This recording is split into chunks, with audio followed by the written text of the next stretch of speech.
কি হৈছে? আমি প্ৰথমতে ইয়াৰ প্ৰতিবাদ জনাইছোঁ এইটোৱেই, কাৰণ আপোনালোকে জানে আজি বহু দিনৰ পৰা কলকাতাৰ যি কাণ্ড, ধৰ্ষণ কাণ্ড, সেইটো ইতিমধ্যে হৈ গৈছে। কিন্তু তাৰ পিছতো তেওঁৰ পৰা বা তাৰ পৰা আমি শিক্ষা নলৈ আমি ইতিমধ্যে দেখিবলৈ পাইছোঁ যে আমাৰ অসমতে তেনেকুৱা ধৰ্ষণ কাণ্ড সংঘটিত হ'বলৈ ধৰিছে।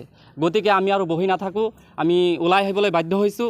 আমি বিশেষকৈ আমি নগৰবেৰা বিমলা প্ৰসাদ চলিহা মহাবিদ্যালয়ৰ ছাত্ৰ সমাজে আৰু ছাত্ৰ ইউনিয়নৰ তৰফৰ পৰা আমি আজি ওলাই আহি এই যি কলকাতা বৰ ধৰ্ষণ কাণ্ড হৈ গ'ল আৰু ইয়াৰ লগতে আমাৰ অসমতে ইতিমধ্যে আৰম্ভ হ'বলৈ ধৰিছে নগাঁও আৰু ঢেঙত, আপোনালোকে সকলোৱে জানে।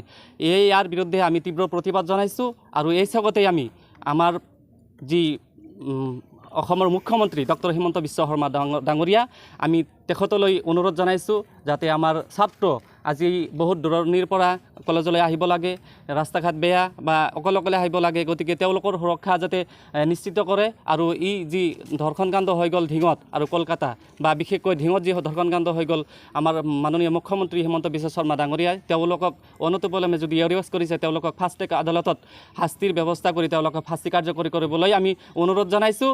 আৰু বিশেষকৈ আমাৰ প্ৰশাসনীয় যি ব্যৱস্থা আছে তেওঁলোকক আমি সতৰ্ক কৰিবলৈ বা তেওঁলোকক আমি অনুৰোধ জনাইছোঁ, আমাৰ যি এই ধৰ্ষণ কাণ্ড যাতে দুবাৰাই আৰু এই ধৰ্ষণ কাণ্ড যাতে আমাৰ সমাজত সংগঠিত নহয়, আৰু যদিও হয় তেওঁলোকক অনতিপলমে গৃহ বিভাগে তেওঁলোকক কৰায়ত্ব কৰি যাতে ফাঁচীৰ মঞ্চলৈ লৈ আহে, আমাৰ ছাত্ৰ সমাজৰ পৰা আমি তীব্ৰ ভাষাৰে গৰিহণা জনাইছোঁ বা অনুৰোধ জনাইছোঁ।